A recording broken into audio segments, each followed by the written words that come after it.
Paper leak कांड और प्रतियोगिता परीक्षाओं में जारी हेराफेरी को लेकर आलोचना झेल रही बीजेपी की अगुवाई वाली एनडीए सरकार ने शनिवार को कई फैसले लिए।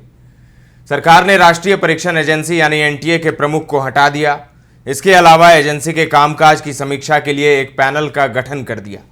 इसके साथ ही नीट यूजी परीक्षा में हुई धांधली की जांच की जिम्मेदारी केंद्रीय जांच ब्यूरो यानी सीबीआई को सौंप दी गई। केंद्र सरकार ने नीट पीजी प्रवेश परीक्षा भी स्थगित कर दी।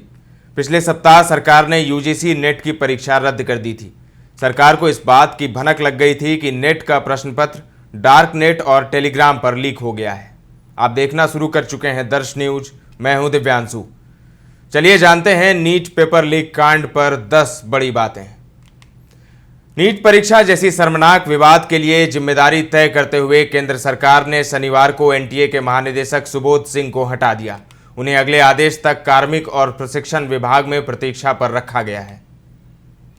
भारत व्यापार संवर्धन संगठन यानी आईटीपीओ के अध्यक्ष और प्रबंध निदेशक प्रदीप सिंह खरोला को अगले आदेश तक एनटीए का अतिरिक्त प्रभार सौंपा गया है।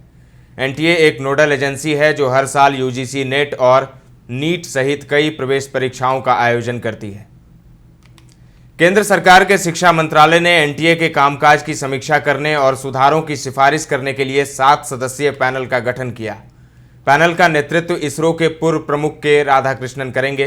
पैनल में एम्स दिल्ली के पूर्व निदेशक रणदीप गुलेरिया, हैदराबाद केंद्रीय विश्वविद्यालय के कुलपति बी.जे. राव, आईआईटी मद्रास में सिविल इंजीनियरिंग विभाग के प्रोफेसर एमेरिटस के राममूर्ति शामिल हैं। पीपल स्ट्रांग के सह संस्थापक और कर्मयोगी भारत बोर्ड के सदस्य पंकज बंसल, आईआईटी दिल्ली के छात्र मामलों के डीन आदित्य मित्तल और शिक्षा मंत्रालय के संयुक्त सचिव गोविंद जायसवाल भी इसके सदस्यों में शामिल हैं। केंद्रीय शिक्षा मंत्री धर्मेंद्र प्रधान ने कहा, परीक्षा सुधारों पर एक पैनल का गठन किया गया है। अधिकारियों के खिलाफ सख्त कार्रवाई की गई है और मामला सीबीआई को सौंप दिया गया है।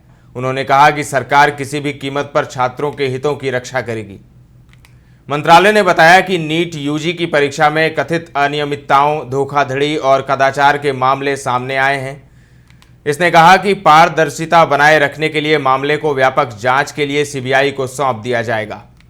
केंद्रीय स्वास्थ्य मंत्रालय ने शनिवार रात को इस बीच घोषणा की कि हाल के दिनों की परीक्षाओं में अनियमितताओं के आरोपों को देखते हुए एहतियाती उपाय के रूप में नीट पीजी प्रवेश परीक्षा को स्थगित कर रहा है। यह फैसला संयुक्त सीएसआईआर यूजीसी नेट स्थगित होने के एक दिन बाद आया। हालांकि धर्मेंद्र प्रधान ने सीएसआईआर नेट के पेपर के लीक होने से इनकार किया। कांग्रेस नेता राहुल गांधी ने दावा किया कि पीएम मोदी के शासन में शिक्षा प्रणाली बर्बाद हो गई है। उन्होंने एक्स पर लिखा, अब नीट पीजी भी स्थगित कर दिया गया है। यह नरेंद्र मोदी के शासन में बर्बाद हुई शिक्षा व्यवस्था का एक और दुर्भाग्यपूर्ण उदाहरण है।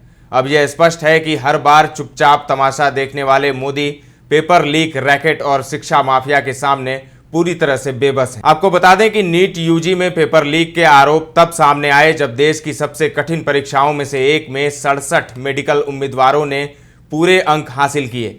इनमें से 6 छात्र हरियाणा के एक ही केंद्र के हैं। कुछ उम्मीदवारों को ग्रेस मार्क्स दिए जाने को लेकर भी हंगामा हुआ था। 1500 से अधिक छात्रों को फिर से परीक्षा देने का विकल्प दिया गया है। पिछले दिनों बिहार पुलिस ने नीट पेपर लीक के सिलसिले में देवघर में 6 लोगों को हिरासत में लिया था। इसने मुख्य संदिग्ध सिकंदर यादवेंदु सहित 13 लोगों को गिरफ्तार किया था।